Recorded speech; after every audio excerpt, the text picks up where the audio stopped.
దేవునికి మహిమ కలుగుగాక. మన ప్రభువును ప్రియ రక్షకుడును నజరేయుడైన యేసుక్రీస్తు నామమున మరొకసారి మీ అందరికీ ఈ పునరుద్ధాన శుభములు తెలియజేసుకుంటున్నాము. ఈ దినం కొరకైనటువంటి వాక్య ధ్యానము ప్రభువైన యేసుక్రీస్తు యొక్క సంభాషణలో 39వ సంభాషణగా మనం ధ్యానించుకుంటున్నాము. ఇది ప్రభువైన యేసుక్రీస్తుకు పరిచర్యల మధ్య జరిగినటువంటి ఆ సంభాషణకి కంటిన్యూస్ గానే ఎదుగుతున్నది. యేసు ప్రభు వారు శిష్యులకు కూడా తెలియజేస్తున్నటువంటి సందర్భాన్ని మనం ధ్యానిస్తున్నాం. ప్రత్యేకంగా ఈ యొక్క సంభాషణలో మనం గమనించవలసింది ఏంటంటే ఆ యొక్క పేద విధవరాలి కానుకల గురించి ప్రభు తెలియపరుచుతున్నాడు. ఈ యొక్క సంభాషణ ప్రభువైన యేసుక్రీస్తుకు పరిసయ్యులకు శిష్యులకు వారికి బోధిస్తూ తెలుపుతున్నటువంటి సందర్భాన్ని మనం దీన్ని ధ్యానిస్తున్నాము. ఈ యొక్క విధవరాలి కానుక గురించి మార్కు సువార్త 12వ అధ్యాయము 41 నుండి 44వ వచనం వరకు రాయబడింది. అలాగే లూకా సువార్త 21వ అధ్యాయము మొదటి 4 వచనంలో ఈ సందర్భము రాయబడినట్టుగా మనం చూస్తూ ఉంటున్నాము. ఇక్కడ మనం గమనిస్తే మొదటి మాటగా మార్కు సువార్త 12వ అధ్యాయము 41వ వచనాన్ని చదువుకుందాం. ఆయన కానుక పెట్టి ఎదుట కూర్చుండి జన సమూహము ఆ కానుక పెట్టెలో డబ్బులు వేయుట చూచుచుండెను. ఇక్కడ గమనిస్తే మొదటి మాట కానుక పెట్టి. ప్రభువైనటువంటి యేసుక్రీస్తు దేవాలయంలో ఉండి వారికి బోధిస్తున్నప్పుడు ఒకానొక దినమున ఒక సందర్భమున ఆయన కానుక పెట్టె ఎదుట కూర్చుండి జన సమూహము ఆ కానుక పెట్టెలో డబ్బులు వేయుట చూచుచుండెను. ఇక్కడ మనం గమనిస్తే కానుక పెట్టె గురించి వ్రాయబడింది. కానుక పెట్టె ఎదుట ప్రభువైన యేసుక్రీస్తు కూర్చుండి ఉంటున్నారు. అసలు ఇంతకీ కానుక పెట్టె ఎందుకు ఏర్పాటు చేయబడింది? దేవాలయంలో కానుక పెట్టె ఎందుకు ఏర్పాటు చేయబడింది? ఆ కానుక పెట్టె దగ్గర ప్రభువైన యేసుక్రీస్తు తాను ఎదుట కూర్చోవలసిన అవసరం ఏమొచ్చింది? ఆ ఎదుట కూర్చుండి ఆ జన సమూహంలో వచ్చి వారి కానుకలను ఆ కానుక పెట్టెలో వేస్తుండగా వారిని గమనిస్తూ ఉంటున్నారు. ప్రభువుకు ఏం అవసరం? కానుకలు ఎవరెవరు వేస్తున్నారు, ఏం వేస్తున్నారు, ఎంతగా వేస్తున్నారో అవన్నీ కూడా ప్రభు గమనిస్తున్నాడు, ప్రభు చూస్తున్నాడు. ఇంతకీ కానుక అంటే ఏంటి? కానుక అంటే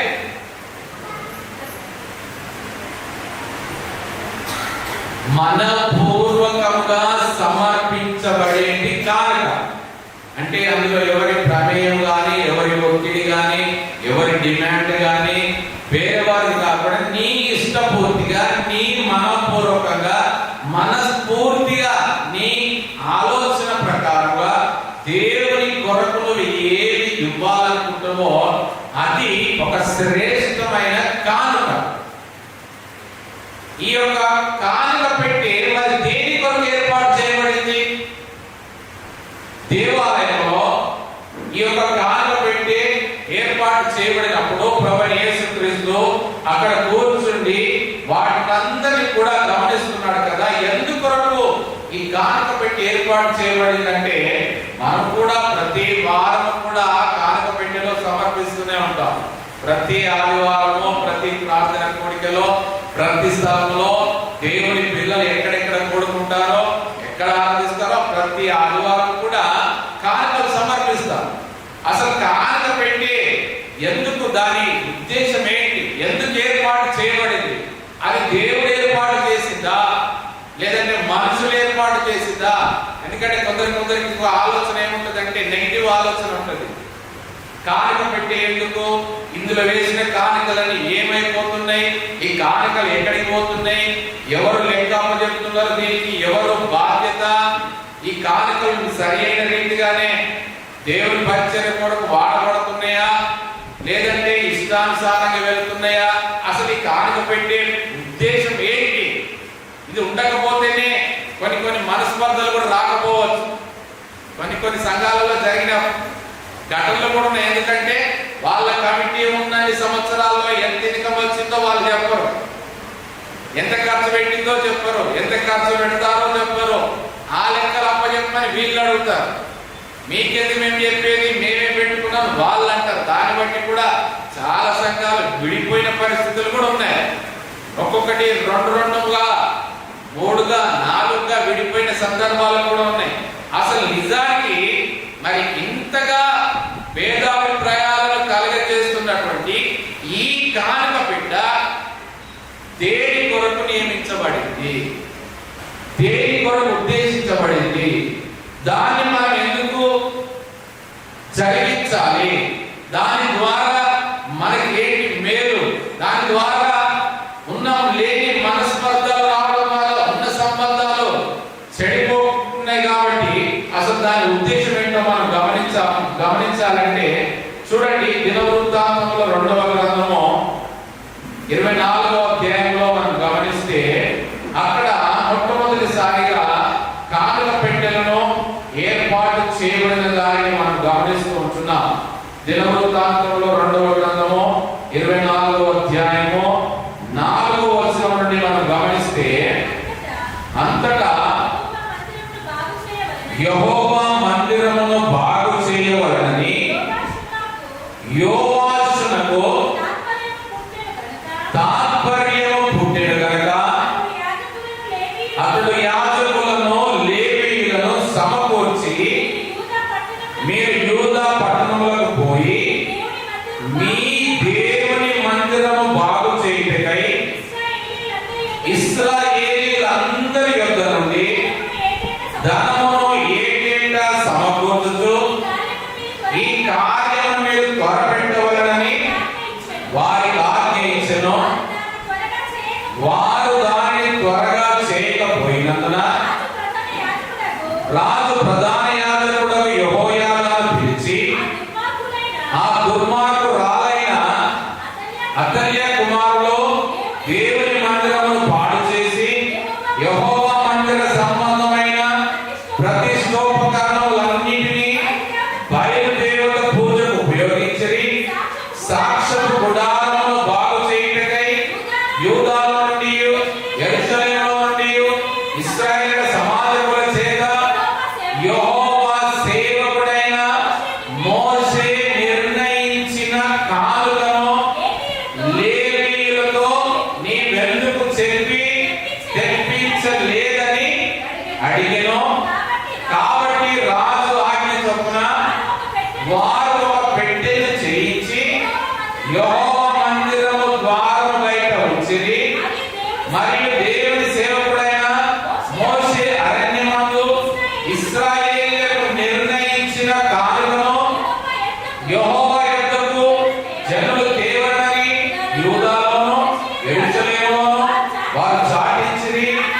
కాగా అధిపతులందరూ జనులందరూ సంతోషముగా కానుకలను తీసుకొని వచ్చి చాలినంత మట్టుకు పెట్టెలో వేసిరి.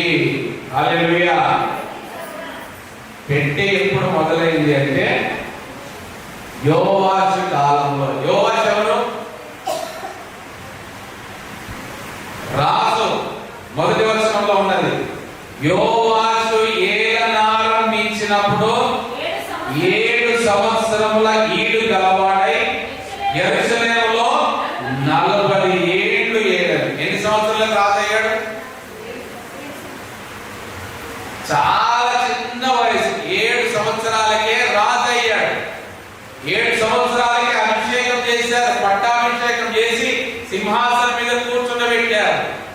ఆ 7 సంవత్సరముల నుండి 40 సంవత్సరాలు అంటే 47 సంవత్సరముల వరకు రాజ్య పరిపాలన చేశాడు.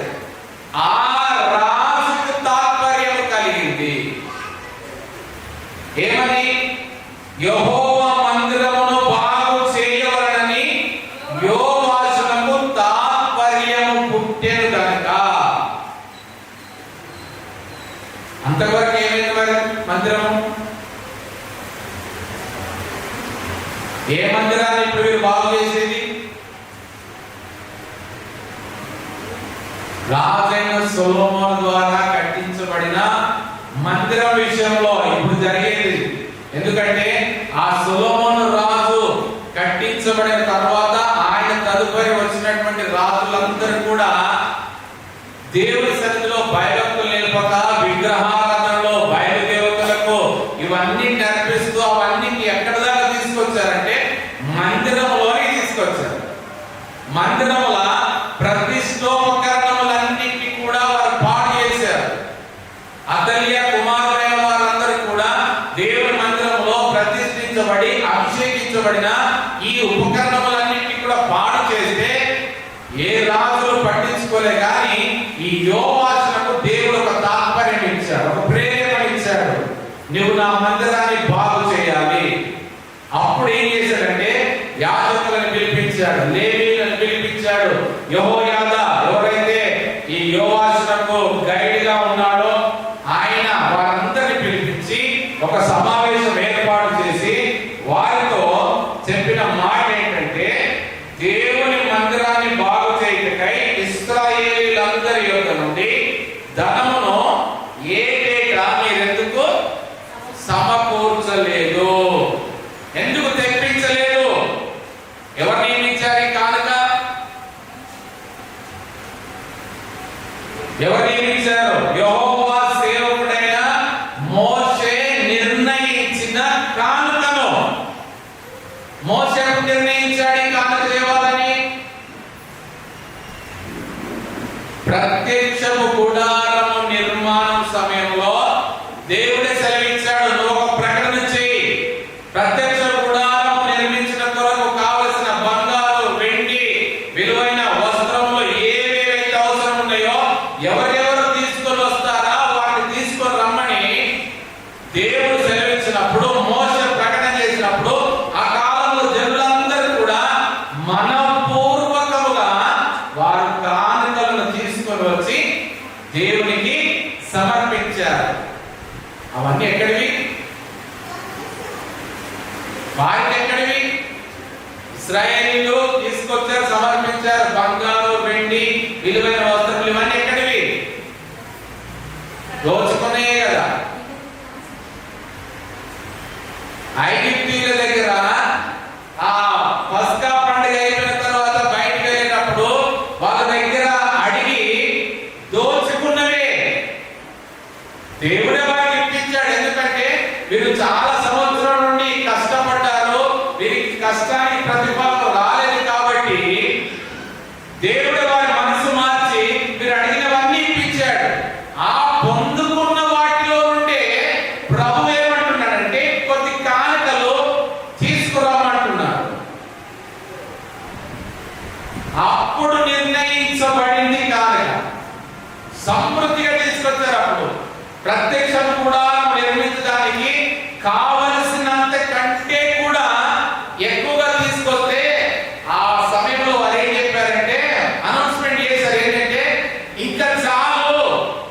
ఏంటి తీసుకురావడం ఇంకా చాలు, ఇప్పటికి తీసుకొచ్చిన చాలా సమృద్ధిగా ఉన్నాయి, ఇక మీరు తీసుకురాకండి అని చెప్పారు. మరి ఇప్పుడు తీసుకురండి తీసుకురండి తీసుకురండి, సరిపోవట్లేదు సరిపోవట్లేదు సరిపోవట్లేదు. తీసుకొస్తే ఎందుకు సరిపోదు? తీసుకురాకనే సరిపోవట్లేదు. ప్రకటన చేయడం జరుగుతుంది తప్ప సంపూర్తి చేయడం జరగట్లేదు. అయితే ఆ కాలం నుండి ప్రతి సంవత్సరం కూడా ప్రత్యక్ష గుడారం కొరకు నియమించబడిన కానుకలను నిర్లక్ష్యం చేశారు. అందుకని ఇప్పుడు ఈ రాజు ద్వారా ఆజ్ఞ ఇచ్చి తెప్పించదని యూదాలో యెరూషలేములో ప్రకటన చేశారు. అయితే వారు తీసుకుని వచ్చినవన్నీ కూడా సమర్పించడానికి యెహోవా మందిర ద్వారం బయట ఒక పెట్టెను చేయించి వారు తీసుకొని వచ్చినటువంటి కానుకలన్నీ కూడా అందులో వేయడానికని ఆ మాటకు వారందరూ కూడా లోబడి అధిపతులందరూ జనులందరూ సంతోషముగా కానుకలను తీసుకొని వచ్చి చాలినంత మటుకు పెట్టెలో వేసిరి. గమనించండి, చాలినంత మట్టుకు వేశారు.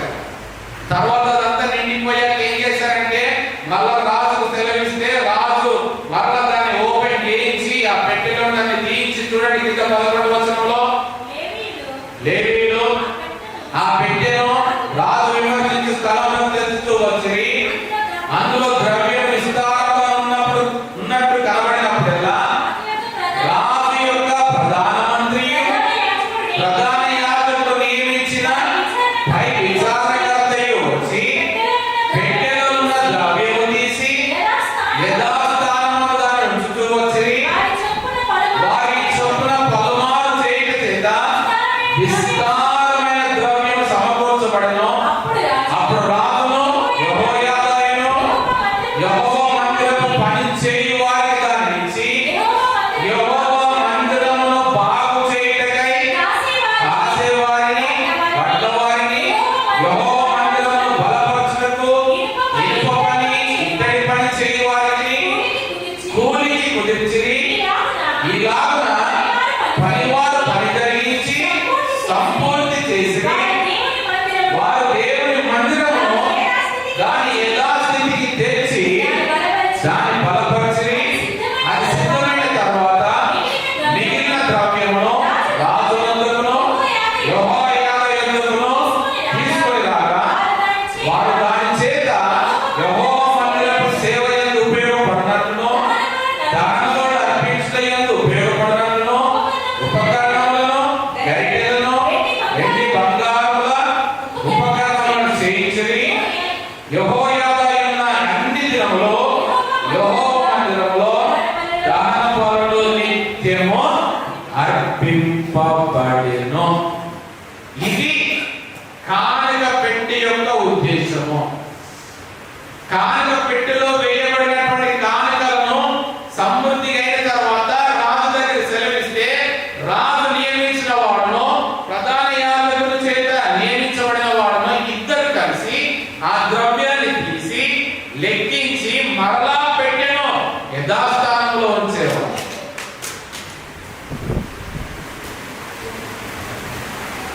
ఆ ద్రవ్యాన్ని తీసి కాసేవారికి వడ్లవారికి పని వారికి ఇచ్చేవారు. ఇంకా మిగిలితే ఇంకా మిగిలిన వాటికి కూడా బలుల కొరకు బంగారము వెండి ఉపకరణములను చేయడానికి వాటిని ఉపయోగించినట్టుగా చూస్తున్నాం.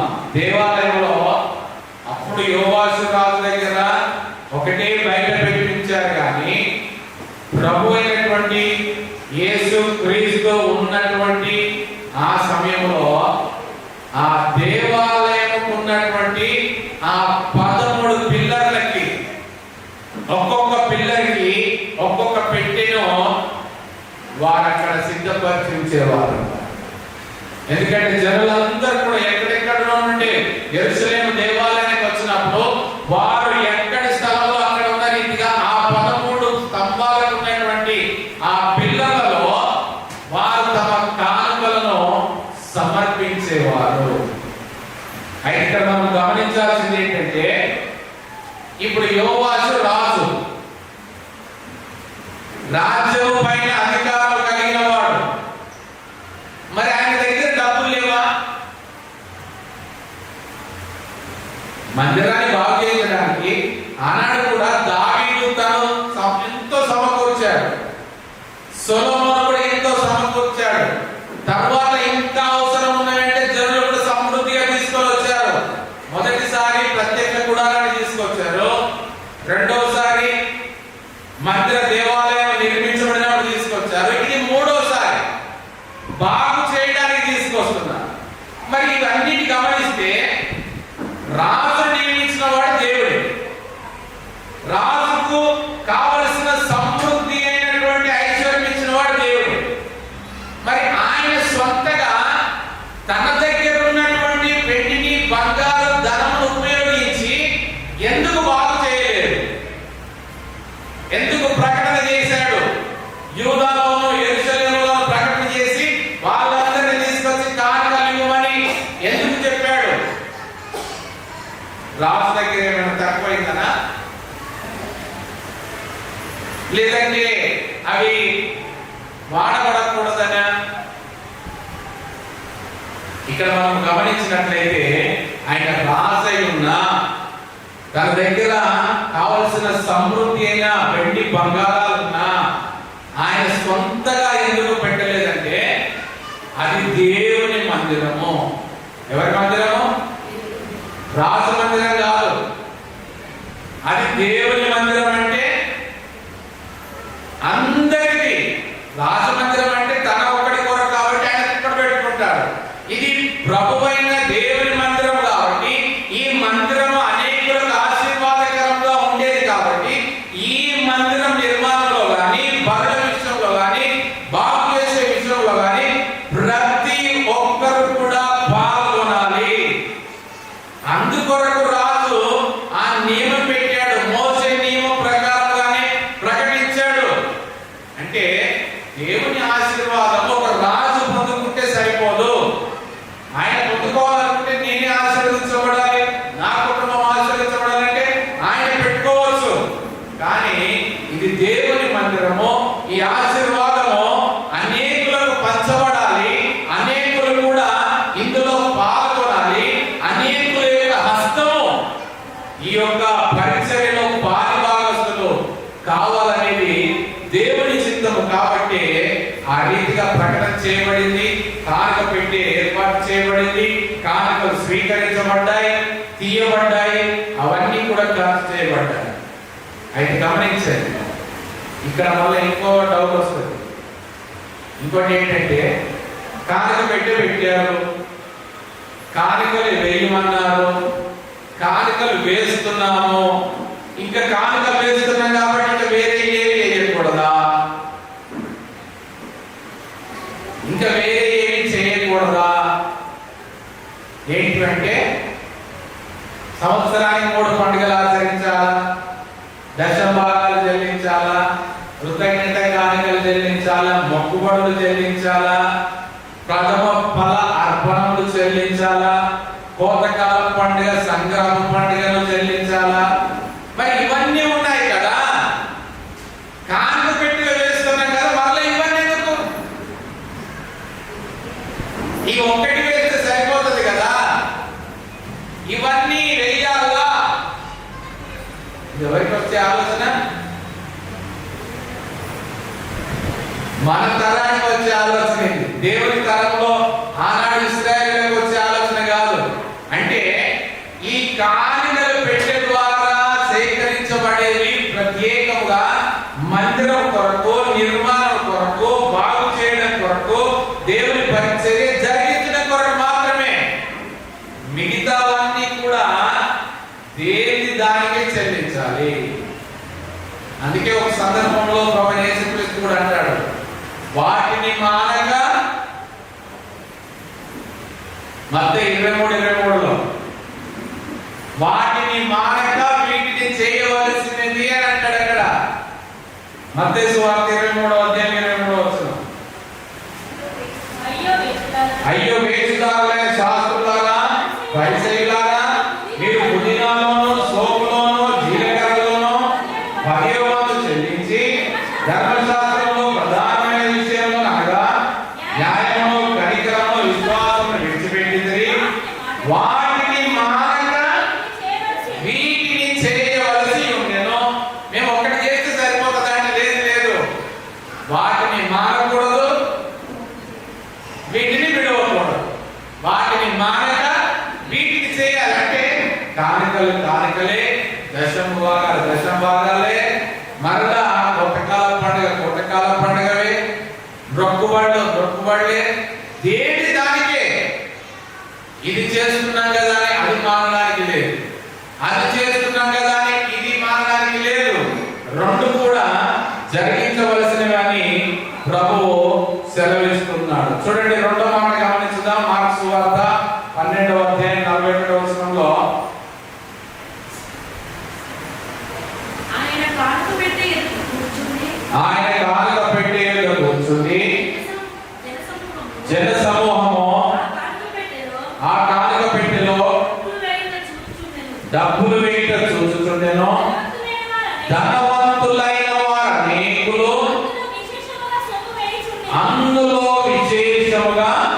సొమ్ము వేయించుండిరి. లూకా 21 మొదటి వచనం చూడండి. కానుక పెట్టెలో తమ కానుకలను వేయించున్న ధనవంతులను ఆయన పారదూచెను. ఇక్కడ రెండో మాట ఏంటంటే విశేషముగా సొమ్ము. మొదటి మాట కానుక పెట్టి, రెండో మాట విశేషముగా సొమ్ము. ఇక్కడ ప్రభు అక్కడ కూర్చొని కానుక పెట్టి కూర్చుండి గమనిస్తున్నప్పుడు ధనవంతులైన వారు అనేకులు అందులో విశేషముగా సొమ్ము వేయుచుండిరి. వారికి కలిగిన దానిలో సమృద్ధిగా సొమ్ము వేయుచుండిరి. ఇక్కడ గమనించండి, ప్రభువైన యేసుక్రీస్తు అక్కడ కానుక పెట్టే కూర్చుండి దేన్ని చూస్తున్నాడు?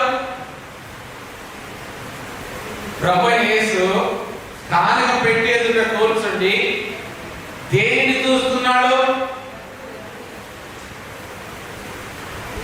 ఎవరెవరు వస్తున్నారా చూస్తున్నాడా? కానుక పెట్టెలో జన సమూహం అంతయు డబ్బులు వేయుట చూచుచుండెను. ఆయన కానుకలను సమర్పించే వ్యక్తులను చూస్తున్నాడా? వారి హృదయాలను చూస్తున్నాడు. వారి హృదయాలను పరిశీలిస్తున్నాడు. ఎందుకు?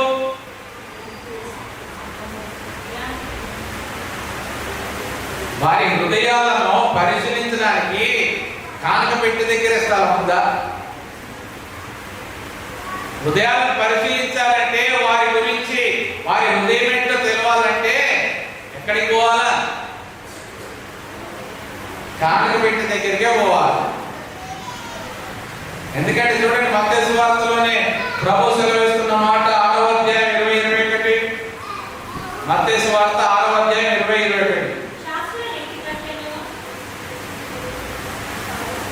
6వ అధ్యాయం 20-21. పరలోకమందు మీ కొరకు ధనమును కూర్చుకొనుడి.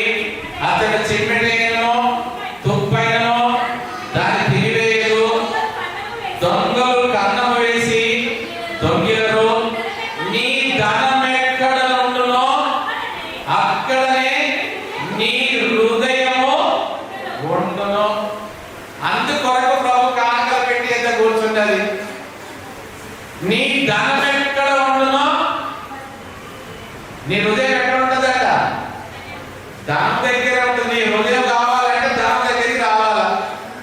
నీ ధనం ఎక్కడ ఉండునో నీ హృదయము అక్కడనే ఉంటుంది. కాబట్టి వారి జన సమూహం యొక్క హృదయములను పరిశీలించడానికి ప్రభువు కానుక పెట్టి ఎదుట కూర్చున్నాడు.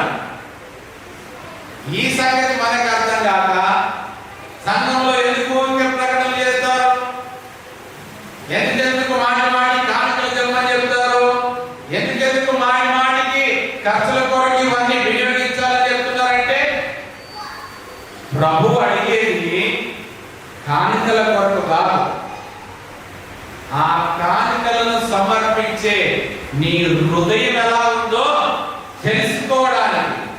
నీ హృదయము ధనం మీద ఉంటుందా, ఎక్కడ ఉంటుందా అని ప్రభు ఏం చేస్తున్నాడు? అక్కడ కానుక పెట్టేసి కూర్చుండి ఏం చేస్తున్నాడు? అక్కడ ఎంఆర్ఐ స్కానింగ్ చేస్తున్నాడు. అక్కడ ఇది నేను చెప్పే మాట కాదు, ఇక్కడ రాయబడిన మాట అదే. లూకా 21 రాయబడిన మాట, కానుక పెట్టెలో తమ కానుకలను వేయించిన ధనవంతులను ఆయన పారదూచెనంటే అదే. స్కానింగ్ తో చూస్తున్నాడు ఆయన. స్కానింగ్ తో, ఆ కళ్ళతో స్కాన్ చేస్తున్నాడు. అక్కడ కూర్చుండి వారు ఎలాగా ఏమి సమర్పిస్తున్నారు, ఎలాంటి హృదయం ఉంది, వారు ఎంత సమర్పిస్తున్నారు అనేది గమనిస్తున్నాడు. ఇక్కడ గమనించండి, ఆ స్కాన్ చేస్తే ఏం తెలుస్తుందట? ప్రభు స్కాన్ చేస్తే ఏం తెలుస్తుంది? అక్కడ ఎంత వేసేది తెలవడం కాదు.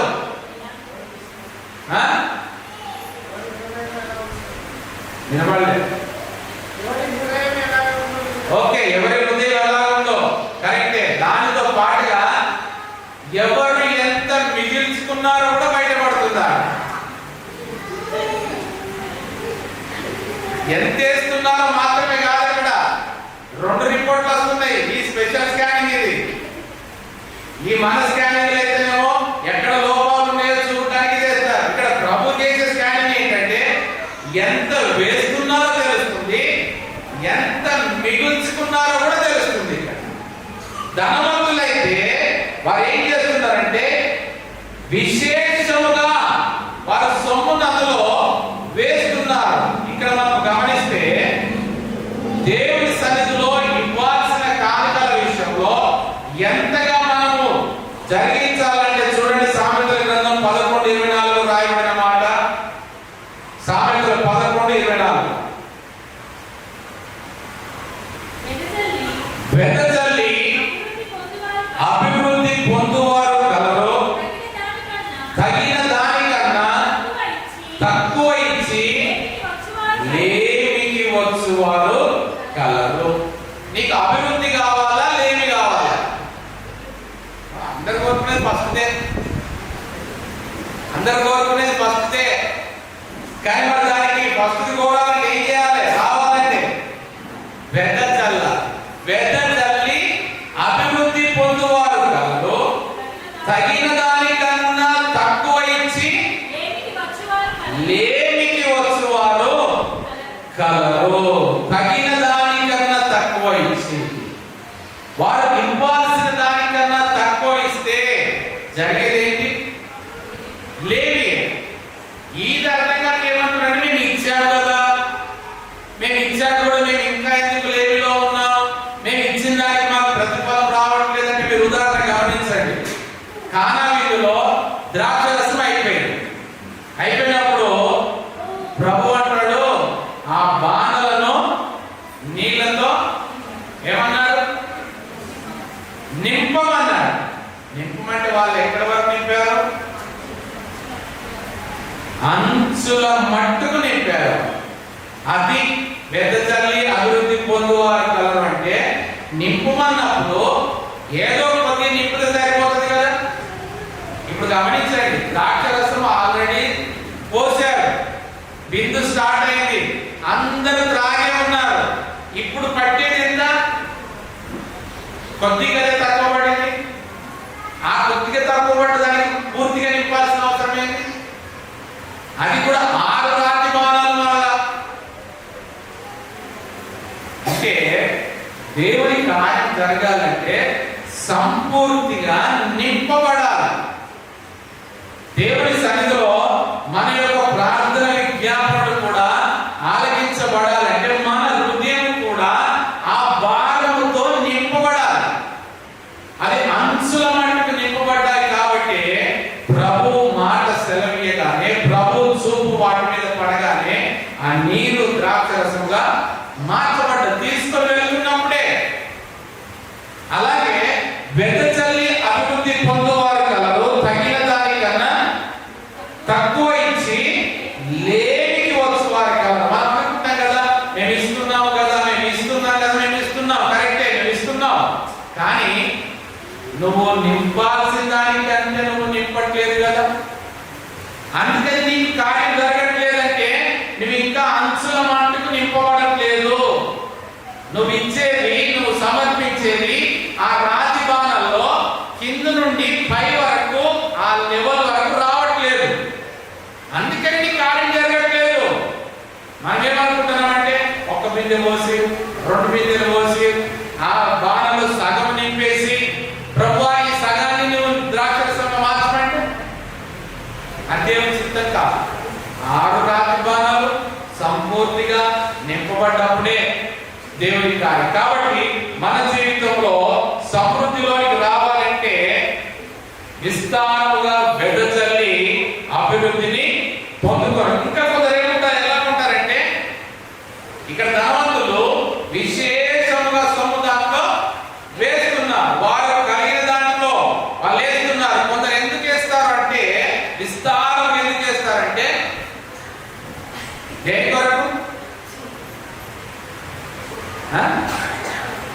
గుర్తింపు కొరకు, పేరు ప్రఖ్యాతుల కొరకు,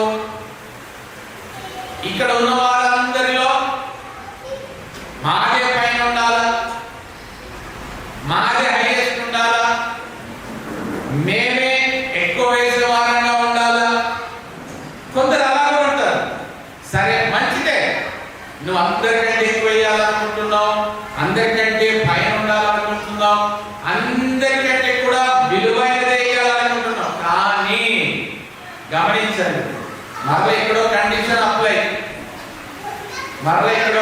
అప్లై ఏంటంటే, నువ్వు ఏదైతే నువ్వు ఆశ కలిగి సమృద్ధి దాంట్లో వేస్తున్నావో దాని ఫలితం ఏం చేయబడుతుందంటే అప్పుడే పొందుకుంటావు. మత్తయి సువార్త అయితే 6వ అధ్యాయంలో గమనించండి. మత్తయి సువార్త 6వ అధ్యాయము 2వ వచనం నుండి గమనించండి. కావున నీవు ధర్మం చేయనప్పుడు మనుషుల వలన ఘనత నొందవలనని వేషధారులు సమాజ మందిరములోను వీధులలోను చేయులాగున నీ ముందర బూర ఊదింపవద్దు. వారు తమ ఫలము పొంది ఉన్నారని నిశ్చయముగా నీతో చెప్పుచున్నాను. నీవైతే ధర్మం చేయనప్పుడు నీ ధర్మం రహస్యంగా ఉన్న నిమిత్తము నీ కుడి చేయి చేయనది నీ ఎడమ చేతికి తెలియక ఉండవలను. అట్లయితే రహస్యమందు చూచు నీ తండ్రి నీకు ప్రతిఫలం ఇచ్చును. కొందరు ఏం చేస్తారంటే ఆర్భాటం కొరకు వేస్తారు. కొందరు ఏం చేస్తారంటే ముందర బూర మోగించుకుంటారంట. నా పేరు బూరలో మోగిపోవాలా, మేము కానుక తీసుకుని వస్తున్నామంటే మా పేరు బూర మోగిపోవాలంటే వారి యొక్క ఫలము వెంటనే వారు తమ ఫలము పొంది ఉన్నారని నిశ్చయముగా మీతో చెప్పుచున్నాను. అవును, నువ్వు ఏదైతే కోరి తీసుకొని సమర్పిస్తున్నావో ప్రకటన జరిగింది కదా, బూర ఊగబడింది కదా, నీ పేరు గనపరచబడింది కదా, ఇంకా నీకు ఫలం ఎక్కడ ఉంది? నువ్వు కోరుకున్న ఫలం ఆల్రెడీ వచ్చేసింది. దేవుని దగ్గర నుండి మరలా రావడానికి లేదు ఇంకా. అది ప్రభు సెలవిచ్చేది.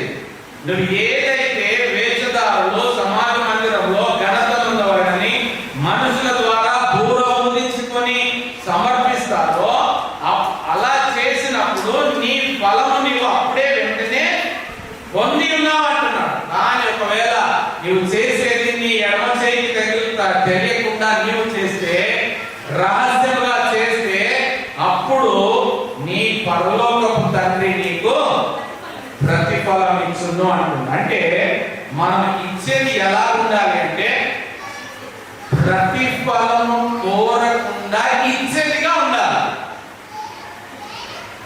మనం ఇచ్చేది ఇవాళ ఇస్తున్నామంటే నాకు ఇప్పుడే రావాలా, నేను ఇస్తున్నానంటే నాకు వెంటనే ఆశీర్వాదం కలగాల, ఇలా కాదు. మనం ఇచ్చేది ప్రతిఫలం ఆశించకుండా ఇవ్వాలి. అసలు మనం ఎందుకు ఇస్తున్నాము? దేవుడు మనకు చేసిన మేలును బట్టి ఇస్తున్నాం. మేలును బట్టి ఇచ్చాక మళ్ళీ దానిలో ప్రతిఫలం ఎలా కోరుతామా? ఉదాహరణకి మనకు మున్సిపాలిటీ ఉంది, ఇంటి పన్ను నీటి పన్ను బిల్లు ఇస్తారు. బిల్లు ఇచ్చినప్పుడు ఏం చేస్తాము? డబ్బులు కడతాం కదా. కట్టాక మరలా కట్టిన దాన్ని బట్టి తర్వాత 6 నెలలు కూడా మాఫీ చేయాలంటే జరుగుతుందా? కట్టేది దేని కొరకు? ఆల్రెడీ వాడిన దానికే కడుతున్నాం. వాడిన దానికి డబ్బులు కడతాము, వాడిన దానికి ఏమో మాఫీ కావాలి. అలాగే మనం ప్రతిఫలం పొందుకున్నాకనే కానుక సమర్పిస్తున్నాం. కానుక సమర్పించాక మరలా ప్రతిఫలం పొందుకుంటే, ఆశిస్తే అది ఎలా లెక్క వస్తుంది?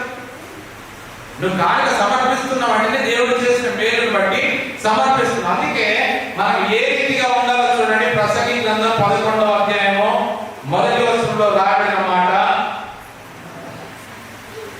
ప్రసంగి 11 1వ వచనం.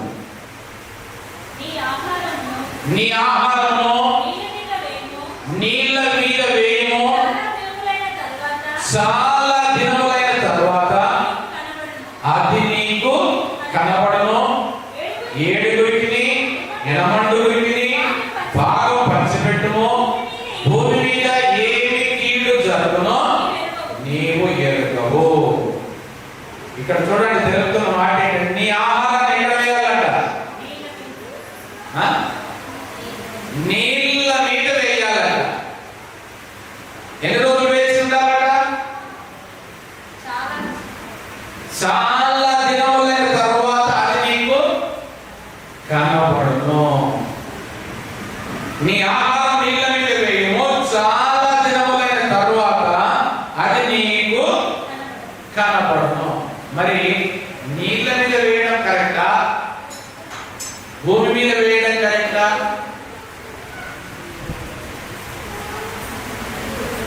మనకి పంట కనబడాలంటే నీళ్ళ మీద వేస్తే కనబడుతుందా, భూమి మీద వేస్తే కనబడుతుందా విత్తనము?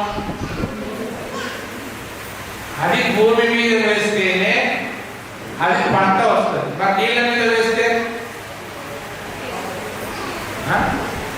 రాదు కదా. మరి అలాంటప్పుడు ఎందుకు వేయమని చెప్తున్నాడు?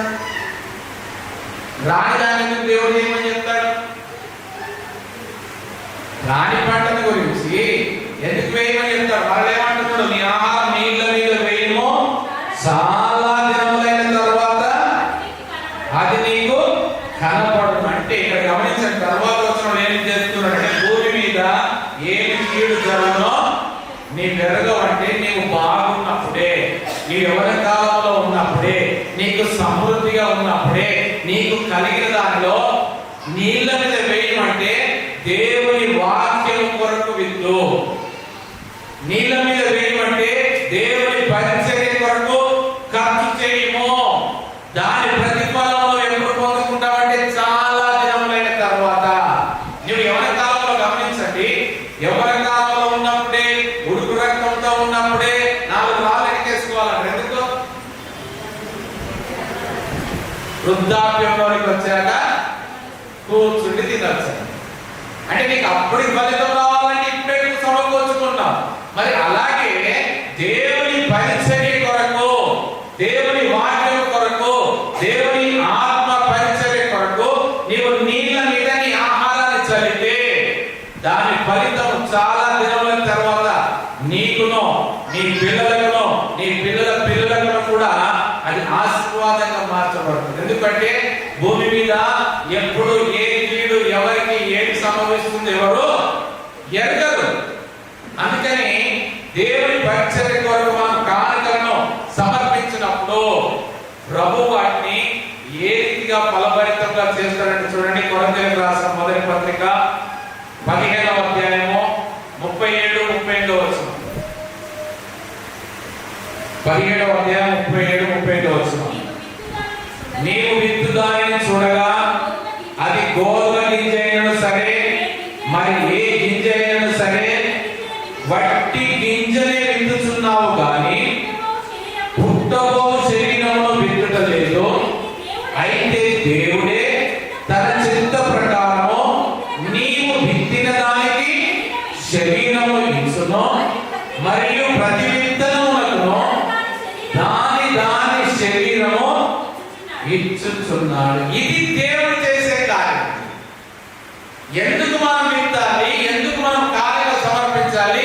ఎందుకు నీళ్ళ మీద ఆహారాన్ని చల్లాలి అంటే మనం చల్లినప్పుడు దాని యొక్క గోధుమ గింజను ఏ గింజను మనం ఏం చేస్తున్నామంటే వట్టి గింజనే విత్తుచున్నాం. కానీ ప్రభు దానిని పుట్టబోయే శరీరము దానికి ఇస్తున్నాడు. ఆ గింజే నేలలో పడి మృతి చెందాక అది మరలా నూతన జన్మను పొందుకోవడం ద్వారా అది చనిపోయేటప్పుడు ఎన్ని గింజలుగా చనిపోతుంది? ఒకటే కదా, ఒకటే గింజ కదా. మరి ఆ ఒక్క గింజే చనిపోయాక దేవుడు దానికి మరలా నూతన శరీరం ఇచ్చి దాన్ని సజీవంగా లేపినప్పుడు ఎన్ని గింజలు ఇస్తున్నది?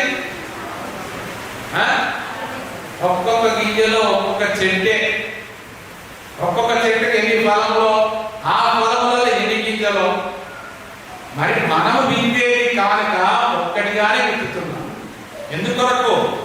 విస్తారమైన పంట కోసుకోవడానికి. నేను దేవుడికి ఇవ్వను, ఇది దేవుడు ఇచ్చిందే కదా, నేను దీన్నే కాపాడుకుంటా కదా, నేను ఈ విత్తనములను నేను దాచిపెట్టుకుంటానంటే ఆ విత్తనములు విత్తనములుగానే ఉంటాయి. ఏ రైతైనా కూడా విత్తనముల కొరకు సిద్ధపరిచిన ధాన్యాన్ని దాచిపెట్టుకుంటాడా, పొలంలో విత్తుతాడా? మరొక పంట రావాలంటే విత్తితేనే కదా. మరి అలాంటప్పుడు దేవుడి సన్నిధిలో నుండి మనకి ఆశీర్వాదం రావాలనుకున్నప్పుడు, సమృద్ధి రావాలనుకున్నప్పుడు మనము విత్తడానికి ఆ గింజనే చూస్తున్నాం. మనం ఆ గింజను మనమే పీగబట్టుకొని ఇదే ఉంటే నాకు చాలు అనుకుంటే అది ఒకటే ఉంటుంది. దాని నుండి నీకు ఒక 100 పంట కావాలి అంటే, 100 పంట కావాలంటే అది నీలో నుండి దేవుడి సన్నిధికి వెళ్ళాలి. అప్పుడే 100 పంటను మనము కోసుకుంటాం. అందుకే విశేషముగా దేవుడి సన్నిధిలో పరిచర్య కొరకు మనము కానుకలను సమర్పించవలసిన వారుగా ఉంటున్నాం. తర్వాత మూడో మాట చూద్దాం. మార్క్స్ వార్త 12వ అధ్యాయము 42-43 వచనం. ఒక బీద విధవరాలు వచ్చి 2 కాసులు వేయగా ఆయన తన శిష్యులను పిలిచి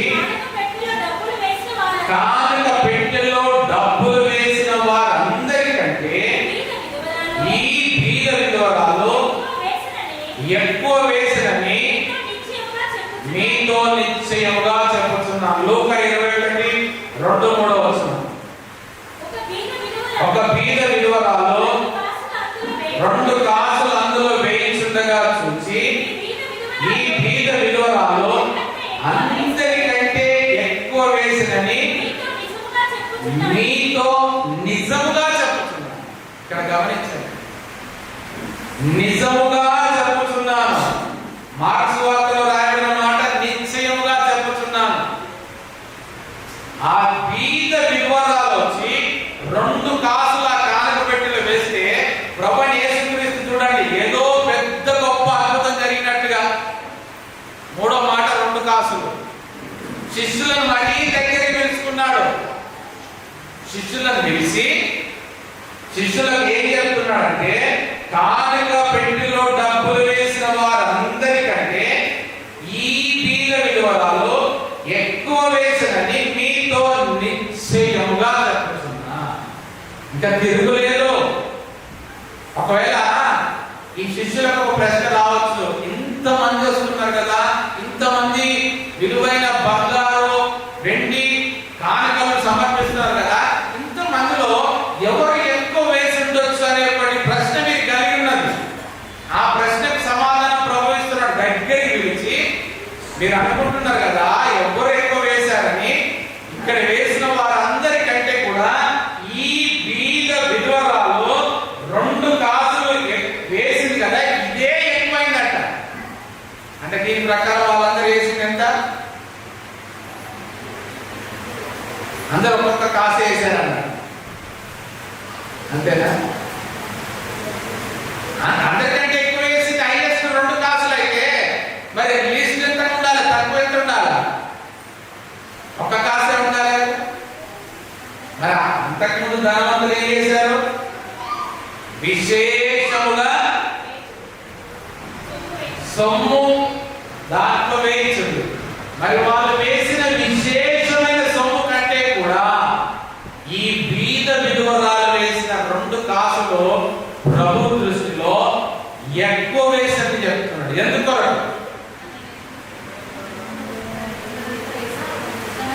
ఇక్కడ మనం గమనిస్తే అక్కడికి ఎంతో మంది ధనవంతులు వచ్చారు. వారి వస్త్రధారణను బట్టి తెలిసిపోతుంది ఎవరెవరు ఎంత ఉన్నత స్థితిలో ఉన్నారో, వారి ధనం ఎంత ధనవంతులో వారికి వచ్చిన దాన్ని బట్టి తెలిసిపోతుంది. కానీ ప్రభు గమనించాడు, ఒక బీద విధవరాలిని హైలైట్ చేస్తున్నాడు. ధనవంతులు ఎంతో మంది ఉన్నారు, వారినందరినీ పక్కన పెట్టి ఒక బీద విధవరాలిని ఆయన హైలైట్ చేస్తున్నాడు. మీరు గమనించండి, బైబిల్ గ్రంథంలో ఆదికాండం నుండి ప్రకటన వరకు గమనిస్తే విధవరాలు అని 69 సార్లు రాయాలి. 1 తక్కువ 70 సార్లు విధవరాలు గురించి బైబిల్ గ్రంథంలో నమోదు చేయబడేది. అంతగా ఎందుకు నమోదు చేయాల్సిన అవసరం విధవరాల గురించి? ఒకసారి కాదు, 2 సార్లు కాదు, 3 సార్లు కాదు, 1 తక్కువ 70 సార్లు విధవరాల గురించి బైబిల్ గ్రంథంలో నమోదు చేయబడిందంటే మనుషులైతే వాళ్ళ గురించి పట్టించుకుంటారా? వారిని పెళ్లిలకు పేరంటాలకు ఆహ్వానాలు ఇస్తారా? వారు ఎదురు పడితే ఒప్పుకుంటారా? ఎంత దూరపరుస్తారో, ఎంత దూరంగా ఉంటారో, ఎంత వెలివేసే స్థితిలో వస్తారు. కానీ ప్రభు వారిని ఏర్పాటు చేస్తారు. ఎన్నిక లేని వారిని ఏర్పాటు చేసుకుంటున్నాడు ప్రభు. ఎందుకు? గనులైన వారిని, వారి యొక్క అతిశయం. అందుకే పౌలు గారు అంటారు, కొరింథీయులకు రాసిన మొదటి పత్రిక 1వ అధ్యాయము 29లో రాయబడిన మాట గమనిస్తే, ఏ శరీరియు దేవుని ఎదుట అతిశయింపకుండునట్లు జ్ఞానులను సిగ్గుపరచుటకు లోకములో నుండి వెర్రి వారిని దేవుడు ఏర్పరచుకొని ఉన్నాడు. బలవంతులైన వారిని సిగ్గుపరచుటకు లోకంలో బలహీనమైన వారిని దేవుడు ఏర్పరచుకొని ఉన్నాడు. ఎన్నికైన వారిని వ్యర్థం చేయుటకు లోకంలో నీచులైన వారిని, తృణీకరింపబడిన వారిని, ఎన్నిక లేని వారిని దేవుడు ఏర్పరచుకొని ఉన్నాడు. హల్లెలూయా. ఏ శరీరం కూడా దేవుని ఎదుట అతిశయింపకుండానట్లుగా ఎన్నిక లేని వారిని దేవుడు ఏర్పాటు చేసుకుంటున్నాడు. బలవంతులను కాదు, బలహీనులను, గనులను కాదు, అల్పులను, ఎన్నిక చేయబడిన వారిని కాదు, ఎన్నిక లేని వారిని, నీచులను, అసహ్యులను, పనికిరాని వారిని, సమాజము పక్కన పెట్టిన వారిని, వారిని ప్రభు ఏర్పాటు చేసుకొని వారిని పెంట కుప్ప మీద నుండి పైకి లేపి వారిని ఆశీర్వదిస్తున్నారు. గమనించండి, దేవాలయంలో ఇన్ని వందల వేల మంది ధనవంతులు వచ్చి కానుకలు సమర్పిస్తే విశేషమైన సొమ్మును, బంగారం మూటలు, వెండి మూటలు తీసుకొచ్చి సమర్పిస్తే ఏ ధనవంతుని పేరు ప్రభు చెప్పట్లేదు. ఒక బీద విధవరాలని ప్రభు హైలైట్ చేస్తున్నాడు. ఎందుకొరకు విధవరాలని ప్రభు హైలైట్ చేస్తున్నాడు? ఎందుకొరకని మనం ఆలోచిస్తే, ఆమె ఒక నిశ్చయిత కలిగి ఉన్నది. ఆమె విధవరాలు అయినప్పటికీ, ఆమె పెద్ద ధనవంతురాలు కాదు, బీద విధవరాలు అయినప్పటికీ, విధవరాలు అంటేనే అన్ని కోల్పోయే స్థితి, ఎవరు లేని స్థితి, ఒంటరి స్థితి. కానీ ఆమెకున్నటువంటి ఒక నిశ్చయత ఏంటంటే, నిన్ను సృజించిన వాడు నీకు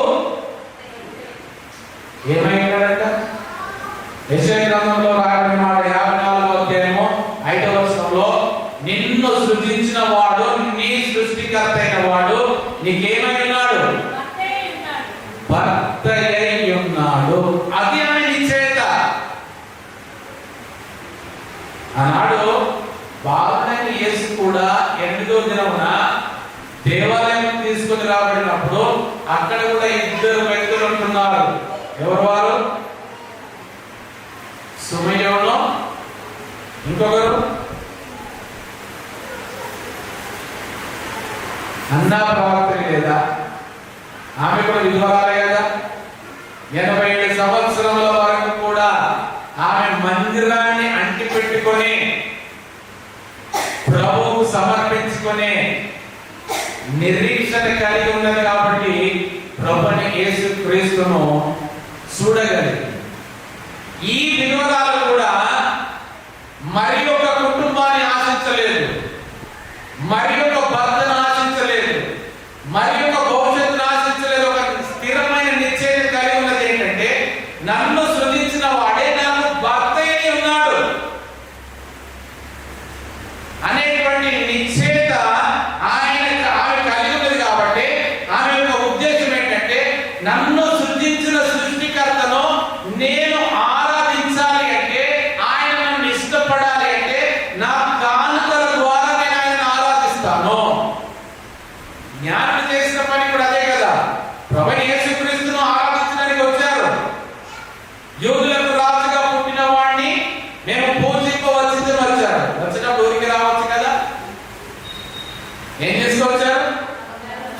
బంగారు సాంబ్రాణి బోలము విస్తారంగా తీసుకొని వచ్చారు.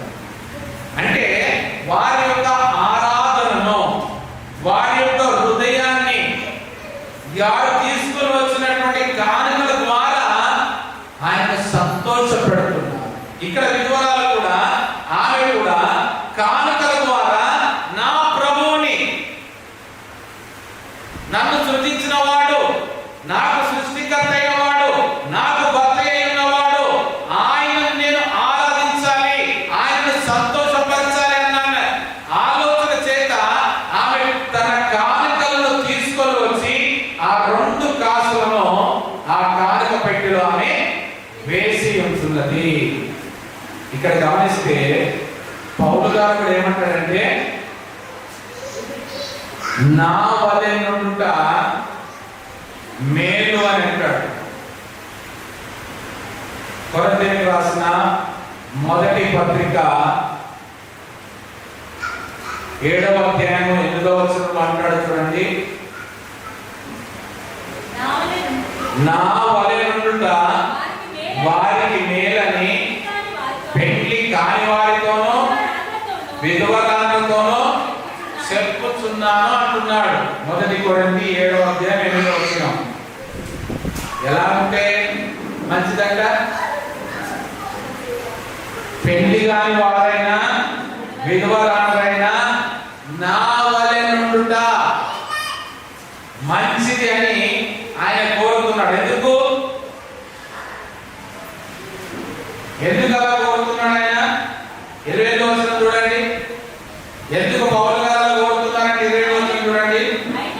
ఆయనను నీవు పెళ్లి చేసుకునేనో పాపము లేదు, కన్యక పెళ్లి చేసుకునేనో ఆమెకు పాపము లేదు, అయితే అట్టి వారికి శరీర సంబంధమైన శ్రమలు కలుగును, అవి మీకు కలగకుండవలెనని కోరుచున్నాను.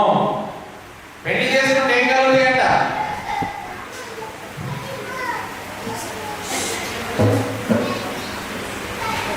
పెళ్లి చేసుకుంటే ఏం కలుగుతాయంటమ్మా? శ్రమలు కలుగుతాయని చెప్పాడా, కలిగాయని చెప్పాడా? మరి పెళ్లి చేసుకున్నప్పటి నుండే శ్రమలను కలగడం కూడా ఎందుకు? పెళ్లి చేసుకోవడమే శ్రమలు అనుభవించడానికే చేసుకుంటున్నాం. నాకు పెళ్లి కానుంటే శ్రమలు, పెళ్లి కాకపోతే ఎంత బాగుండేది. నేను నా తల్లిగారి కాడ నేను రాజకుమార్తెలాగా ఉండేదాన్ని. మరి ఉండకపోయిన రాజకుమార్తెలాగానే రాజకుమారుని వరించాకేమయ్యా? సింహాసనం లేదు, చెలికత్తెలు లేరు, పనివారు లేరు, ఏమైపోయాయి? అంటే పౌలు గారు అంటారు, నా వల్ల ఉండండి అయ్యా మీకు మేలు, కావాలంటే చేసుకోండి, ఆబ్జెక్షన్ లేదు. కాకపోతే శ్రమలు కలుగుతాయి, భరించాలి. ఇదే భరించడానికి సిద్ధపడి చేసుకునేదే వివాహము. సుఖం తక్కువ, దుఃఖం ఎక్కువ. ఎందుకు పౌలు గారి మాట చెప్తున్నారంటే, కొరింథీ సంఘానికి 32వ వచనం చూడండి. మీరు చింతలేని వారై ఉండవలెనని కోరుచున్నాను.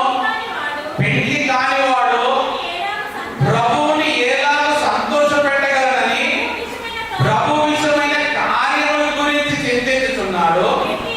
పెళ్లి అయిన వాడు భార్యని ఎలా సంతోషపెట్టగలనని లోక విషయమైన వాటి గురించి చింతించుచున్నాడు. అటువలనే పెళ్లి కాని స్త్రీయు కన్యకయు తాము శరీరమందును ఆత్మయందును పవిత్రురాలైనకు ప్రభు విషయమైన కార్యముల గురించి చింతించుచుందురు గాని పెళ్లి అయినది భర్తని ఎలాగ సంతోష పెట్టగలనని లోక విషయమైన వాటి గురించి చింతించుచున్నది. ఎందుకు చేసుకుంటే శ్రమలు, చేసుకోకుండా ఎందుకు మేలని చెప్తున్నాడు. చింత కావాలి అనుకుంటే చేసుకోండి, చింత కావాలంటే చేసుకోండి. ఎందుకు అంటే పెళ్లి కానటువంటి వ్యక్తి అంట ప్రభువును ఎలాగ సంతోష పెట్టగలనని ప్రభు కార్యముల గురించి చింతిస్తాడు. పెళ్ళైనాక ఏమైపోయింది? మారిపోయింది. ఇప్పుడు ఎవరికి సంతోష పెట్టాలా? భార్యని సంతోష పెట్టాలి. పెళ్లి కాకముందు కన్యక కూడా ప్రభువుని ఎలాగ సంతోష పెట్టాలని ఆలోచించేది. కానీ ఇప్పుడు పెళ్లి అయ్యాక ఎవరికి సంతోష పెట్టాలా? భర్తను సంతోష పెట్టాలని ఆలోచన. మరి పెళ్లి చేసుకున్నాక భార్య భర్తను సంతోష పెట్టి, భర్త భార్యను సంతోష పెడితే మరి దేవుని సంతోష పెట్టేది ఎవరు? నీకు సమయం ఎక్కడ ఉన్నది దేవుని వరకు? అందుకే నా వల్ల ఉంటే మేలన్నది పౌలు గారు. మరి ఎంతమంది భర్తలు భార్యను సంతోష పెడుతున్నారు? ఎంతమంది భార్యలు భర్తలు సంతోష పెడుతున్నారు? పోనీ భర్తలు భార్యలు కాకుండా భార్యలు భర్తలు కాకుండా ఎంతమంది ప్రభువుని సంతోష పెడుతున్నారు? ఇటు ప్రభువుని సంతోష పెట్టగా, చేసుకున్న వారిని సంతోష పెట్టగా, రెండింటికి చెడిపోయిన రేవడి వల్ల అయితే ప్రయోజనం ఏముండదు. ఎవరికొకరికి న్యాయం చేయాలి కదా. ఇటు భార్యనైనా భర్తనైనా సంతోష పెట్టాలి, లేకపోతే ప్రభువునైనా సంతోష పెట్టాలి. అందుకే మీ నోరాలు ఏం చేసిందంటే, ఇక నాకు చాలు ఇప్పటి వరకు నేను చింతపడ్డది, ఇక నాకు మళ్ళా చింత అవసరం లేదు, నా ప్రభువుని సంతోష పెడతా. ఆమె నిశ్చయత ఏంటంటే నా ప్రభుని సంతోష పెట్టాలని ఆమె సిద్ధపడింది. కాబట్టి ఆమె ఉద్దేశంలో భూ సంబంధమైన, పర సంబంధమైన, శారీరక భర్త అయినా, ఆత్మీయ భర్త అయినా, శారీరక ఆశీర్వాదాలైనా, ఆత్మీయ ఆశీర్వాదాలైనా, ఇవన్నీ కూడా పొందుకునేటువంటి శ్రేష్టమైన స్థలము, మార్గం ఏంటి అంటే దేవుని మందిరమే. హల్లెలూయా. గట్టిగా చప్పట్లు కొడదాం. మనం ఏ ఆశీర్వాదము పొందుకోవాలన్నా మనకు దొరికే స్థలము దేవుని మందిరమే. ఆమె అదే నిశ్చయం చేసుకుంది, నా ప్రభు ద్వారానే నాకు ఆశీర్వాదము. నాకు శారీరకమైనగా లేకపోయినా ఆత్మీయమైన భర్తగా నా ప్రభు ఉన్నాడు, నేను ఆయనను సంతోష పెట్టాలనేది ఆమె నిశ్చయత.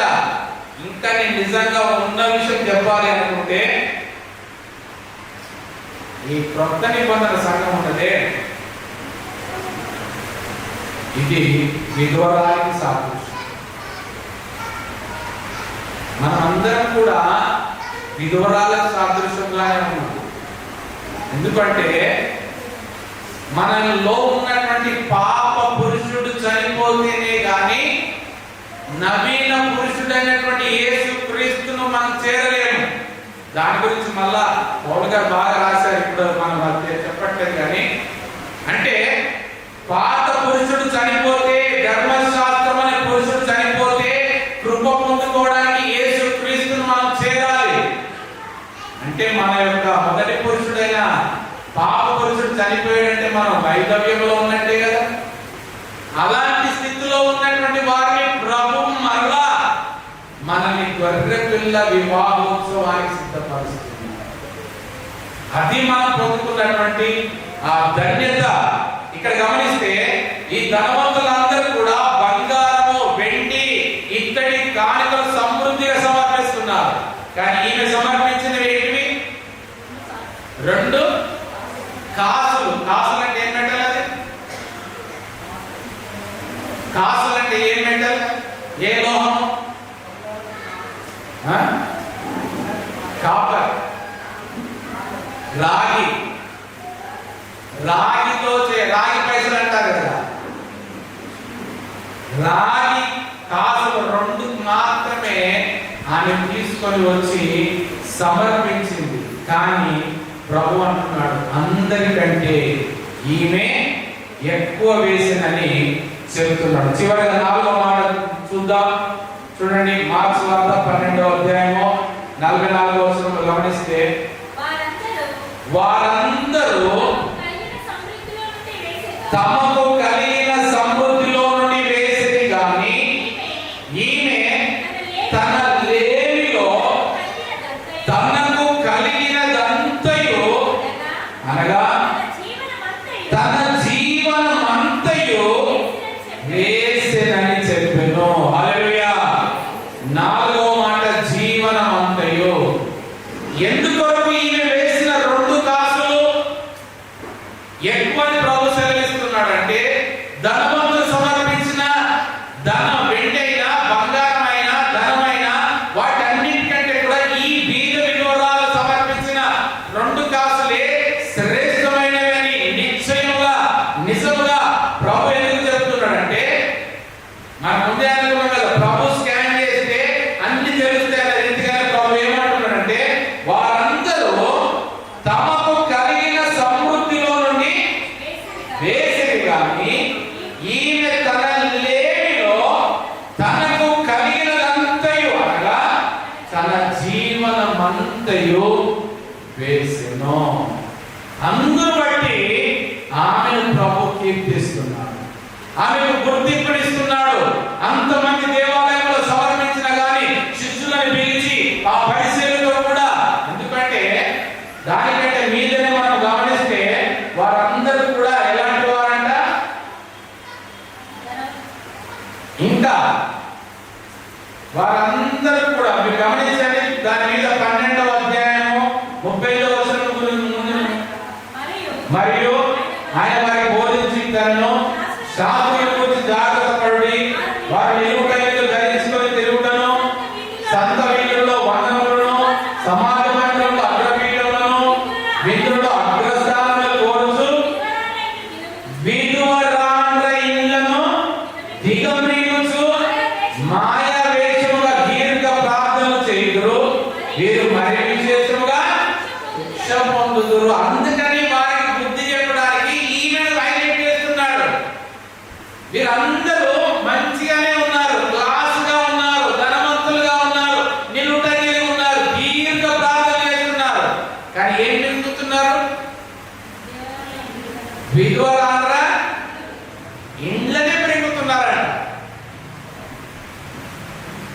తీసుకొచ్చి కాంకర మూటలు మాత్రం సమర్పిస్తున్నారు.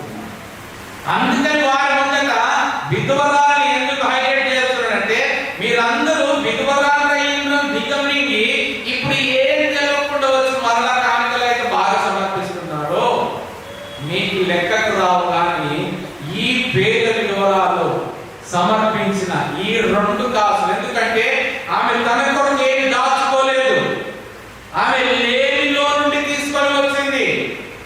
నిజంగా ఇవ్వాలంటే విధవరాలే ముందు కదా. ఎందుకు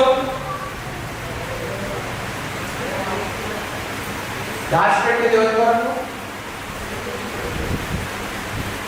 భర్త కొరకు, పిల్లల కొరకు, కుటుంబం కొరకు దాచిపెడతారు. ఇది ఎవరు లేరు కాబట్టి దేవునికి సమర్పించారు. ఆనాడు ఏదైనా ప్రవక్త కూడా విధవరాలే కదా తీసుకొచ్చున్న దాంట్లో మొదటి అప్పం చేసి తీసుకొని వచ్చింది. అలాగే ఇక్కడ గమనిస్తే ఈమె లేమిలో కూడా, లేమి అంటే ఆమె ఏ దినం పని చేసుకుంటే ఆ దినం పోషించబడుతుంది. అది లేమిలో తన జీవనం అంతా అంటే ఆ రోజుకు కావలసిన జీవనం అంటే కావలసిన ఆహారం కొరకు దాచిపెట్టుకొని ఉన్నటువంటి ఆ 2 కాసులను కూడా తీసుకొని వచ్చి సమర్పించి. ఇంకా మనకు కొద్దిగా అర్థం కావాలంటే గమనించండి, మన ఇంటిలో ఒకే బిందె నీళ్లు ఉన్నాయి. ఎన్ని బిందెలు ఉన్నాయి? ఒకటే బిందె. ఆ బిందె నీళ్లు తీసుకొచ్చి ఇక్కడ పెట్టాము. ధనవంతునికి సముద్రంలోకి వెళ్ళి ఒక బిందె నీళ్లు తీసుకొచ్చి పెట్టాడు. ఎవరికి తేడా?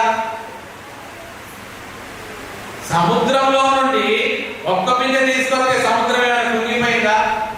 ఏమైనా తగ్గిపోయిందా? సమృద్ధిగా ఉన్నాయి. మరి ఇదే ఒక్క బిందె నీళ్లు ఉన్న బిందె మొత్తం తీసుకొచ్చి ఇక్కడ పెడితే ఆమెకి ఏమైనా ఉన్నాయా? ఇది ప్రభు చూసేది. ఆమె లేమిలో ఆమె కలిగినదంతటినీ తీసుకొని వచ్చిన ఆమె దగ్గర ఏమి దాచుకోలే. కానీ మీరైతే సమృద్ధిలో నుండి, అంటే ఏం కాదులే, ఏం పరపడతలే, ఇచ్చేస్తే మనకి పేరైతే వస్తుంది కదా మనకి అనుకొని సమృద్ధిలో నుండి ఇచ్చారు. అందుకని వారి కంటే కూడా ఈమె కానుక శ్రేష్టమైనది. గమనించండి, ఇక్కడ జీవనవంతులు అంటే ఏ నాటి బద్దె కొరకు ఆనాడు దేవుని మీద ఆధారపడ్డారు. ఎవరు? మన పితరులైన ఇశ్రాయేలీయులు ఐగుప్తులో నుండి బయటికి వచ్చాక 40 సంవత్సరాల వరకు వారికి ఆహారం ఎలా దొరికేది?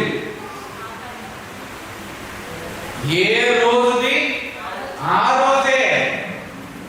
ఈ దినం ఆహారం కావాలంటే ఉదయకాలమే ప్రభువు అనుగ్రహించినప్పుడు వెళ్ళి సమకూర్చుకొని సిద్ధపరచుకోవాలి. రేపు దొరుకుతుందో అని దాచిపెట్టుకుంటే ఏమైతుంది? కొల్లు పడుతుంది, పురుగు పడుతుంది, వాసన వస్తుంది, కంపు పడుతుంది. అంటే ఏ నాటి బద్దె మానాడు దేని కొరకు ప్రభు నియమించాడు? మరి అదే ఆరో దినం నాడు సమకూర్చుకున్నది 7వ దినం నాడు బాగుంటున్నది, 7వ దినం నాడు పాడవట్లేదు. మరి అట్లనే ప్రభువా కొందరు ఏమంటారంటే ప్రతిరోజు ఉదయం లేవాలి, ప్రార్థన చేయాలి. ప్రభువా ఈ వారానికి ఒక్క రోజు కలిపి, వారం రోజులు కలిపి ఒక్కసారి చేసుకుంటే అయిపోదా ప్రభువా? అందుకే మన్నాల గురించి ప్రభు చెప్పింది. మీకు ఇద్దరులో చూడండి, ప్రతి దినం ఉదయం వెళ్ళి మన్నాలు సమకూర్చుకొని తినేవారు. అలాగే పరలోక ప్రార్థనలు కూడా ప్రభు నేర్పించింది. అదే మా అనుదినాహారము నేడు మాకు దయచేయండి. మాకు కావలసిన 4 రోజుల ఆహారము నేడే మాకు దయచేయండి. ఇది మన ప్రార్థన. ఇది పరలోక ప్రార్థన ఎందుకైంది? ఇది భూలోక ప్రార్థన. పరలోక ప్రార్థన అంటేనేమో ఏ నాటిది ఆ నాటిది. భూలోక ప్రార్థన నెల రోజులది, ఆ ఒక్క రోజు. అలాగే విధవరాలు కూడా ఏ దినమునకు ఆ దినము దేవుని మీద ఎందుకు ఆధారపడ్డది? ఏ రీతిగా ఆధారపడుతుంది? ఏ నమ్మకంతో ఆధారపడ్డది? ఏ విశ్వాసంతో ఆధారపడ్డది? ప్రభు సెలవించిన మాట మీద ఆధారపడుతుంది. ప్రభు కొండ మీద ప్రసంగం చేసిన ఆ మాటను పట్టుకొని ఆధారపడ్డది. ఏ మాట? ఆకాశ పక్షులను చూడండి, అవి విత్తవు, కోయవు, కొట్టలో కూర్చుకొనవు, వాటిని మీ పరలోకపు తండ్రి పోషించుచున్నాడు, మీరు వాటి కంటే బహుశ్రేష్ఠులు కాదా? ఈ మాట పట్టుకున్నదాన్ని ఈ దినం నాకున్నదంతా నేను సమర్పిస్తే రేపు ఏమైపోతుందో ఆలోచించలేదు, రేపటికి మరల ఎలాగా ఆలోచించలేదు. నా పరలోకపు తండ్రి నన్ను పోషించడానికి ఉన్నాడు. ఆకాశ పక్షులను చూడండి, విత్తవు, కోయవు, ఆ గోడౌన్స్ లో నిల్వ చేసుకోవు. అయినప్పటికీ మీ పరలోకపు తండ్రి ఏమంటున్నాడు ప్రభు? అయినను మీ పరలోకపు తండ్రి. మీ పరలోకపు తండ్రి ఎవరికి? మనుషులకా పక్షులకా?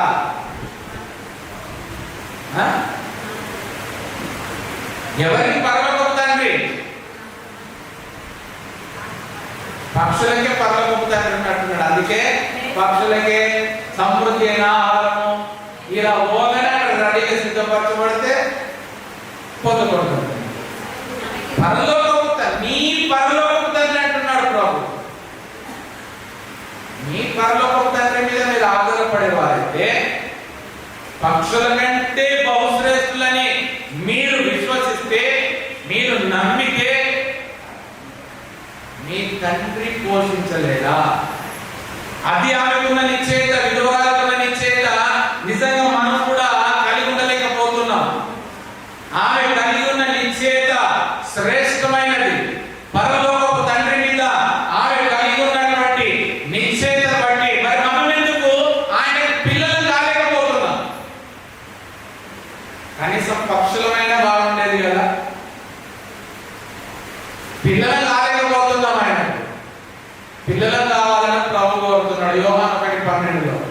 తను ఎందరు అంగీకరించరో అనగా ఆయన నామమందు విశ్వాసం ఉంచిన వారందరికీ దేవుని పిల్లలకు ఆయన అధికారం అనుగ్రహించారు. మరి ఈ అధికారాన్ని మనం ఉపయోగించుకోకుండా ఆయనకు పిల్లలు కాకుండా ఇటు పిల్లలు కాకపోతుంది, అటు పక్షులం కాకపోతుంది, పరలోకపు తండ్రిని అనాథలుగా చేస్తుంది. ఎవరికి మేలు? ఎవరికి ప్రయోజనము? ఎవరికి సమృద్ధి? ఎవరికి ఆశీర్వాదము? నువ్వైతే పరలోకపు తండ్రికి పిల్లలుగా ఉంటూ, లేదు అంటే పక్షులుగానైనా ఉంటూ, అది మేలు కాదు. నీ ద్వారా నీ పరలోకపు తండ్రి సంతోషిస్తున్నాడా? నీ ద్వారా నీ పరలోకపు తండ్రి మహిమపరచబడుతున్నాడా? నీ కొరకు తండ్రి సిద్ధపరిచాడు శ్రేష్టమైన ఆహారం. గమనించండి, మన పితరులు 40 సంవత్సరాలు కానాను దేశంలోనికి వెళ్ళేంత వరకు కూడా ప్రతిదినం మన్నాను భుజించారు. అవునా కాదు? మరి వారికి వర్తిస్తుందా? మనకు వర్తించదా? మనము కూడా పరమకాలను చేరే వరకు కూడా ప్రతిదినము దేవుని వాక్యాన్ని చదవాలి. అది దానికి సాదృశ్యము.